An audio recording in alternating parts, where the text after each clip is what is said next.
고품격 날라리 방송 한준희 장전의 원투펀치 262의 2부 들어가겠습니다. 2부는 FIFA 20세 이하 월드컵에 대한 좀 늦은 결산이 돼버렸네요. 네, 이게 방송이 저희가 녹화는 목요일 날 했습니다만 방송이 이게 월요일 날 나가죠. 네, 그래서 조금 늦은 결산이 되긴 했습니다. 그래도 짚어줘야 될 것 같아서. 또 요청이 들어왔어요. 네, 요청이 그래서 들어와서 20세 이하 월드컵도 특별히 우리나라에서 개최했던 대회 맞습니다. 아닙니까? 네. 그리고 아주 재미있게 또 마지막 결승전까지 치러졌기 때문에 이 간단한 결산을 한번 보내드리겠습니다. 네, 뭐 이미 저 FIFA 컨페더레이션스 컵이 이미 이 방송 개막이 들어갈 됐겠죠. 때는 개막이 네, 됐겠지만 됐겠죠.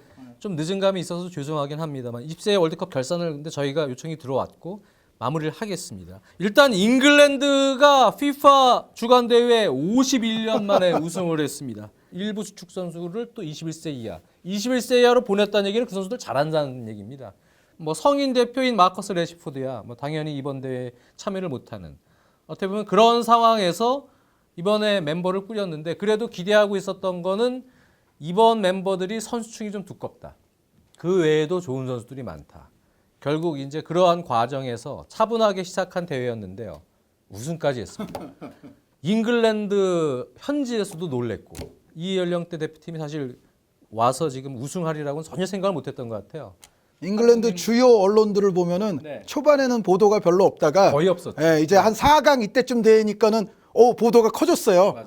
그러니까 그만큼 기대치를 초과한 달성이었다고 해야 될 것 같고 그리고 66년 월드컵 성인 월드컵 우승 이후에 정말 큰 FIFA 대회 첫 우승이니까 맞습니다. 마지막에 우승한 다음에는 이제 2세대 선수들을 아주 자세하게 또 내보내는 그런 보도들도 아주 늘어났더라고요. 잉글랜드에서. 그리고 이제 결승전 같은 경우는 성인 대표로 소집된 대표 잉글랜드 대표 선수들도 모여서 응원을 하면서 경기를 지켜보는. 그만큼 사실 FIFA 메이저 주간 대회에 잉글랜드 입장에서는 우리가 우승을 하리라고는 전혀 생각을 못했던 분위기가 오랜 기간 지속이 되다가 우승이기 때문에 상당히 기뻤던 것 같고 성인 대표팀에게도 FIFA 월드컵에서의 자신감을 줄 수 있는 하나의 또 계기가 되지 않았나 생각을 하게 됩니다. 근데 저희가 대회 개막하기 전에도 말씀을 드렸지만 우승 후보였죠. 기본 네. 전력 자체가 잉글랜드는 우승 우승 후보였어요. 다만 이제 우승의 DNA가 없기 때문에 과연 어떨런지 이제 어쨌든 전력 자체는 좋았던 잉글랜드고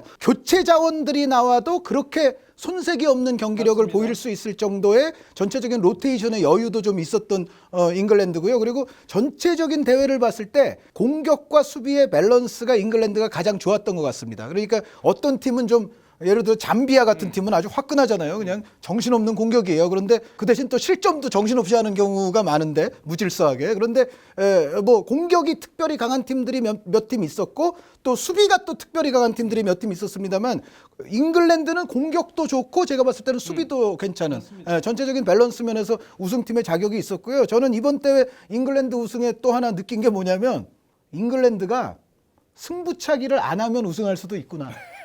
라는 거 제가 꼭 느꼈어요. 그러니까 과거에 뭐 데이빗 시먼이라든가 피터 쉴튼이라든가 이런 위대한 골키퍼들도 결정적인 상황에서 좀 2% 부족한 플레이가 나오고 그랬잖아요. 근데 그런 거 없었고 또 승부차기까지 가지를 않았어요. 그러니까 다른 팀들이 연장 승부차기 이런 걸 많이 한 반면에 잉글랜드는 공수 밸런스가 좋은 팀답게 딱딱 90분에 그냥 다 이기고 올라왔거든요. 그래서 이렇게 하면 잉글랜드도 우승이 되는구나. 그걸 또 느꼈죠. 그래서 저희가 네. 사실 대회 전에 이 프리뷰를 할 때 이 대회 프리뷰를 할 때 강력한 우승 후보로 프랑스를 꼽았었고요. 잉글랜드를 강력한 우승 후보로 뽑지 않은 이유는 결국 우승은 그래도 못하지 않겠냐.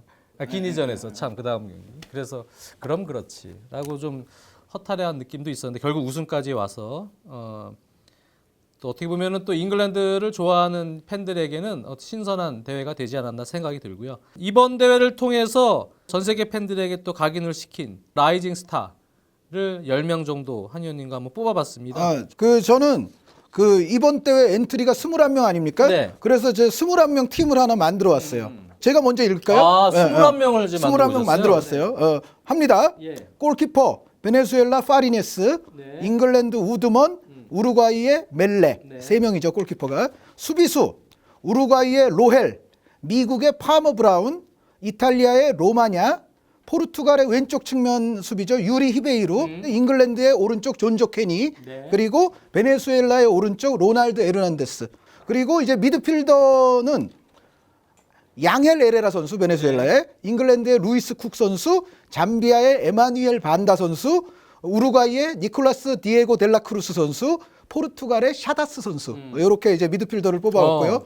그리고 공격수 쪽에는 사실 측면 미드필더 내지 윙포워드들이 다 포함이 되어 예. 있습니다. 공격수 아달베르토 페냐란다 베네수엘라, 도미닉 솔란키 잉글랜드, 아데몰라 루크먼 잉글랜드, 리카르도 오르솔리니 이탈리아, 조시 사전트 미국. 17살의 사전트 선수는 맞습니다. 앞으로 좀 주목을 하시면 좋을 것 같아요. 그리고 잠비아의 패션 사칼라 선수, 그리고 포르투갈의 디오구 곤살베스 선수. 이렇게 하니까 딱 21명이 나왔어요. 예, 예.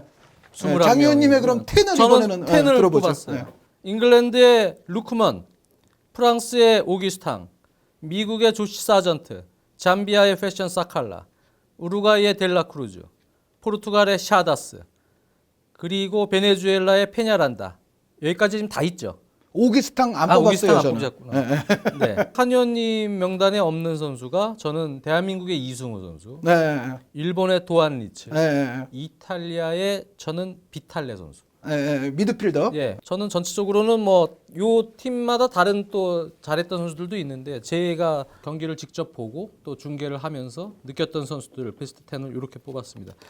그리고 이번 대회가 좀 재밌었던 것은 요거는 이제 제가 뽑은 주제인데 에버튼과 유벤투스의 대회가 되지 않았나. 맞아요. 네, 이런 생각이 들어요. 그래서 잉글랜드 같은 경우는 이제 우승을 했는데요. 특히 에버튼의 4인방이 잉글랜드 우승에 큰 주역을 됐었습니다. 루크먼, 키어런 다월, 존조 케니, 칼버트 루인. 핵심적인 역할을 이 에버튼 소속 선수들이 해줬어요. 임대 가서 또 경험을 쌓던 선수들도 여기 있습니다만, 유벤투스는 이탈리아가 또 유벤투스 선수들 주축이 아주 큰 역할을 해줬습니다. 그 원래 있던 선수, 뭐 겨울 이적 시장에서 데려왔던 선수, 그렇죠. 요번 이제 네, 이번에 된 시즌부터 또 뛸 그렇죠. 선수, 뛸 이런 선수까지 선수들이 하면 많았죠. 예. 유벤투스 소속이 중심축에서 아주 좋은 역할을 했어요. 센터백인 로마냐 선수, 또 수비형 미드필더인 만드라고라, 왼발잡이 비탈레, 또 오르솔리니.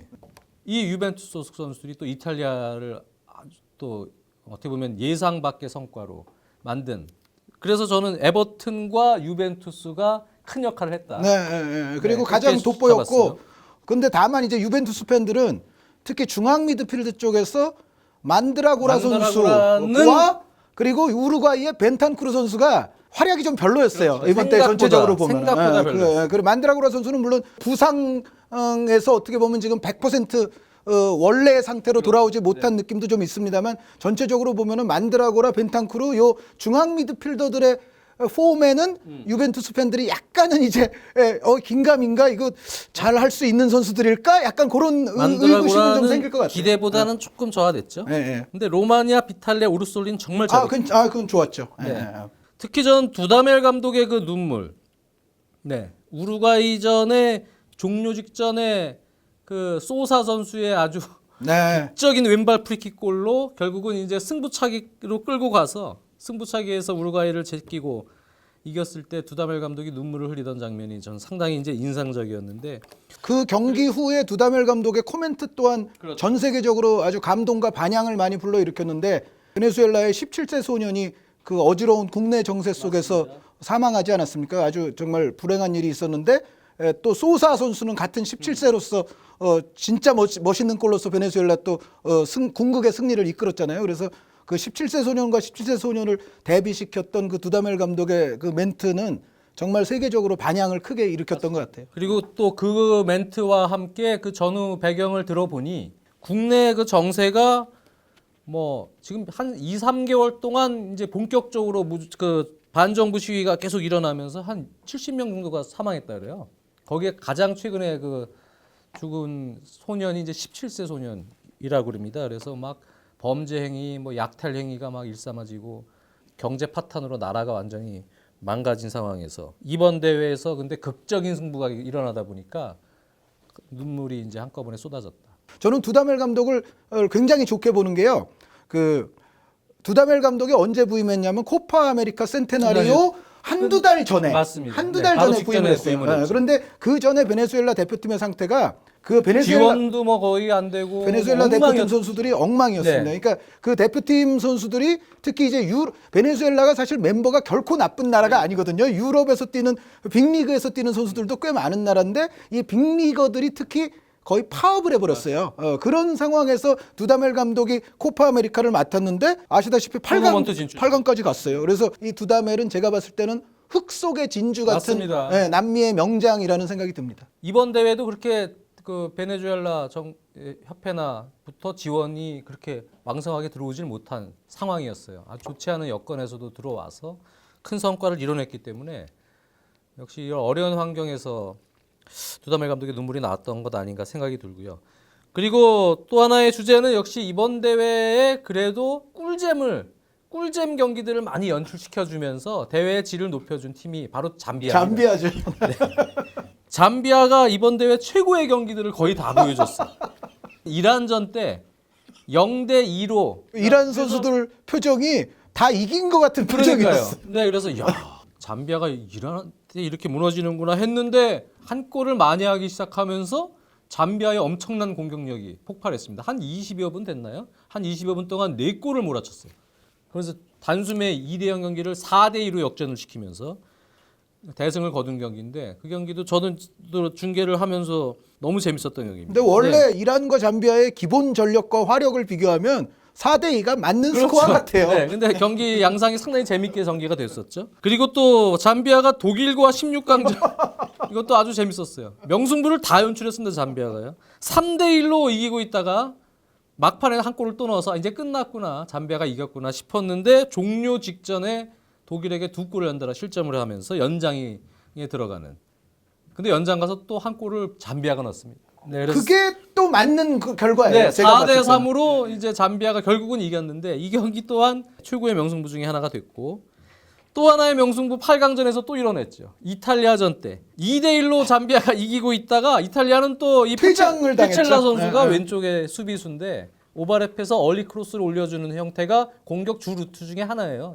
이탈리아의 그만큼 핵심적인 선수인데 이 페첼라 선수가 퇴장을 당했어요. 그래서 그러면서 그런데 이탈리아가 킥이 더 좋은 선수가 들어갔잖아요. 네, 디마르코 선수가 대회 전에 사실 기대를 많이 모은 왼발 프리킥이 아주 좋은 킥이 좋은 풀백인데 이 윙백인 디마르코가 이제 대신 들어갔는데 바로 프리킥이 하나 딱 걸려들었어. 그래서 저도 중계하면서 야 이거 하나 들어갈 수 있습니다. 기가 막히게 디마르코가 차면서 결국 연장 끌고 가서 한 명이 부족한데도 이탈리아가 비도 선수의 극적인 골이 터지면서 3대2로 이긴. 예선부터 제가 쭉 선발 라인업을 다 체크를 하고 봤는데 4백이 변화가 하나도 없는 팀이 바로 잠비였어요. 네, 베스트 11이 아주 고정이 딱 한 된 번 다 팀이죠. 바꾼 게 우리나라와의 평가전. 그때만 바꿨어요. 그러니까 우리나라 평가전 때는 주전 수비 라인이 다 빠지고 경기를 했는데 그래서 우리가 좀 다득점을 했습니다만 원래 주전이 나오면 원래 상당히 강한 팀이었습니다. 베스트가 나오면 이 잠비아는 그렇게 복병으로서 큰 역할을 하다가 결국은 이탈리아와의 경기에서 한 명이 부족한 이탈리아에게 역전패를 당한 그런 또 명승부를 스스로 연출했고요. 그리고 강력한 우승 후보였던 야 이거 이변이 없으면 프랑스는 결승까지는 가겠다 사실 싶었거든요.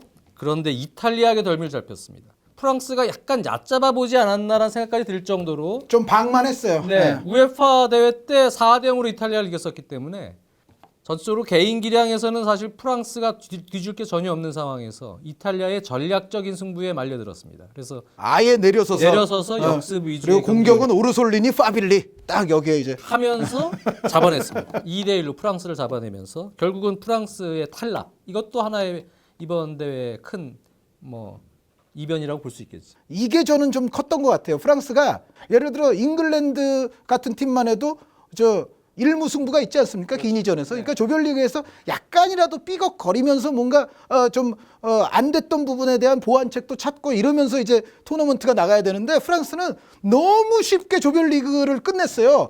그러고 나서 보니까는 이게 우리가 대충 해도 우승할 것 같은 아마 그런 느낌들을 선수단 전체가 가졌을 가능성이 있고 그게 4대 0으로 이겨봤던 이탈리아까지 또 만났거든요. 맞습니다. 그러고 나니까는 이날 이탈리아전에서의 프랑스 선수들의 모습은 뭔가 방만했다. 그것이 어떻게 보면 조별리그를 너무 편안하게 치르는데도 약간 간접 원인이 있다는 생각이 들었습니다. VAR 시스템 그 부분이 비교적 성공적으로 이제 안착을 한 대회가 아닌가.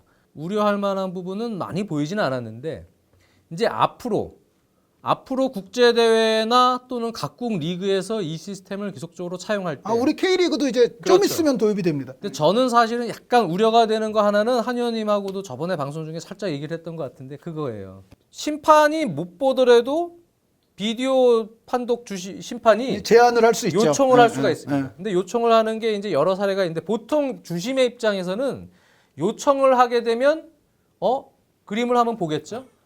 그림을 보면 마음이 바뀔 확률이 이 제도에선 상당히 많다. 남용이 되는 사례가 어떤 게 발생이 될 수 있냐면 비디오 판독 심판의 성향에 따라 박스 안의 몸싸움은 헤드락을 걸기도 하고 벌써 킥을 할 때요. 저지를 잡고 있기도 하고 몸을 잡고 있기도 하고 밀기도 하고 많은 몸싸움이 있어요. 그런데 그거 꼬집기도 아주 하고. 보수적으로 적용하면 그거 다 페널티킥이에요. 그거요. 비디오 판독 주심이 마음 먹으면 다 반칙입니다. 그거 다 제한을 할 수 있어요. 맞습니다. 예. 사실은요. 앞으로 문제 소지가 발생될 우려가 조금씩 나올 수 있다. 아직까지는 나오진 않았어요. 크게. 그래서 그런 부분들이 좀씩 점진적으로 개선될 필요가 있지 않을까. 그러니까 이번 대회의 그 비디오 레프리는 좋은 점만 있었어요, 사실은. 이번 대회는 부정적인 측면이 나타나지 않았습니다. 아주 그래서 깨끗한 근데 대회가 한번 됐다고 볼 수가 박스 있죠. 안에서 이렇게 잡아서 이렇게 하는 거 한번 요청해서 들어갔거든요. 근데 PK가. 그거는 PK가 되는 쪽으로 그러니까요. 가는 게 맞는 그게 것 같아요. 예. 됐기 때문에 보여줬기 때문에 우리가 저거 PK 맞네라고 하지만요. 그냥 넘어간 상황 있잖아요. 그냥 넘어간 상황에서도 그것과 유사하거나 혹은 더한 상황, 헤드락 이런 상황이 꽤 많았다는 점. 장 의원님이 걱정하시는 거에 가장 중요한 포인트가 뭐냐면 비디오 레프리의 권위가 이거 잘못하면 주심보다 더 중요한 사람으로 커질 수가 있다. 그러니까요. 왜냐하면 비디오 레프리가 제안만 하면은 주심이 그걸 다 오케이 볼게 이렇게 다 수긍을 해버리면은 결국은 비디오 레프리의 성향에 따라서 나중에는 경기가 막 좌지우지되고 이렇게 되면은 주심의 오심에 의한 그 패악이 비디오 레프리의 또 성향에 따른 그걸로 옮겨갈 수도 있다는 거를 지금 장 의원님께서 걱정을 하시는데 이번에는 이제 시범 운영이라는 측면이 강했기 때문에 제안을 할 때마다 주심이 그걸 거의 다 억셉트를 해줬죠. 그런데 앞으로는 제가 봤을 때는 비디오 레프리가 뭐 하자 그래도 주심이 그걸 100%다 받아들일지는 조금 그건 두고 봐야 되지 않을까. 이제 앞으로의 주심들은 조금 더 이제 경험이 많이 쌓이게 되면 자신이 또 이제 판단하는 영역이 이번 대회보다는 조금 커지지 않을까라는 생각은 있습니다. 비디오 레프리를 이제 우리 리그에서도 할 거기 때문에 말씀을 드리지만 비디오 레프리를 정말 훌륭한 심판들을 또 거기다 선정을 해야 돼요. 주심 이상 가는 정말 경륜과 또 공정성을 가질 수 있는 사람들을 앉혀놔야지 결국은 이게 기계가 있지만은 운용하는 건 또 사람 아닙니까? 그러니까 결국은 사람이 또 중요한 거죠. 저는 아예 그냥 그렇게 쓰면 어떨까 싶어요. 박스 안에서는 몸싸움은 해도 된다. 하지만 몇 가지를 아예 정해서 몸싸움은 허용이 되지만 아예 그냥 몇 가지를 그냥 아예 못하게 하는 거예요. 그러니까 FIFA 룰의 아래 이제 세부적인 해석에 좀 더 그런 걸 명시해 줄 수 있지 아예 않냐? 못하게 하는 거예요. 보통은 이제 몸싸움이라는 명분하에 이렇게 헤드락도 하고 잡고 막 이러거든요. 그러니까 아예 몇 가지 상황은 아예 못하게 하는 거죠. 네, 그거 하면 무조건 PK. 네, 그렇게 하는 것도 하나의 방법 아닌가. 좋은 생각인 것 같아요. 네. 또 하나는 이제 저희가 승부차기 방식이 이번 대회 바뀌어서 아빠 시스템. 그래서 제가 어려서부터 생각하던 게 드디어 실현됐어요. 네. 저는 그 볼링처럼 왜 안 하는지 그거 어려서부터 굉장히 궁금했었거든요. 근데 저는 그렇게 생각해요. 그러니까 축구계가 약간 보수적이었다 지금까지. 그러니까 제가 봤을 때 선축이 이기는 확률, 저도 그랬을 때 후축이 생각했어요. 이기는 확률 이런 통계가 수십 년간 계속 나오고 있는데도 그게 계속 똑같이 갔거든요. 그건 제가 봤을 때는 축구 룰이라는 게 이게 영국에서 한번 이렇게 딱 백몇십 년 전에 만들어 놨는데 이거는 그냥 가는 거야 라는 생각에서 수정할 생각을 안 하고 있다가 결국은 이제 요즘 시대가 어떤 시대입니까? 합리성의 시대 아닙니까? 결국은 거기에 승부차기의 그 순번 방식도 따라갔다라고 저는 생각이 돼요. 그러니까 당연히 바꿨어야 될 게 이번 이제 바뀐 것 아닌가라는 생각까지 들어요. 네. 다른 스포츠들을 봐도 테니스도 그렇고. 테니스의 타이브레이크 타이브레이크 시스템에서 시스템에도. 서브가 그런 식으로 가죠. 이렇게 바꾸잖아요, 서로. 순번을 바꿔서 하는 게 사실 맞는 것이죠. 근데 그동안은 이제 계속 선축이 차고 뭐 이런 방식이 결국 이제 바뀌었는데 조금 헷갈릴 줄 알았는데 별로 안 헷갈려요. 안 헷갈려. 그래서 잘 적용이 되는 대회가 되지 않았나 생각을 합니다. 자, 그냥 이 정도로 저 FIFA 20세 이하 월드컵 이번 대회를 결산하는 시간 마치도록 하겠습니다. 다음에 또 FIFA 메이저 대회 우리나라에서 또 열리기를 기원하면서 2부 순서 마치겠습니다. 3부에서 뵙겠습니다.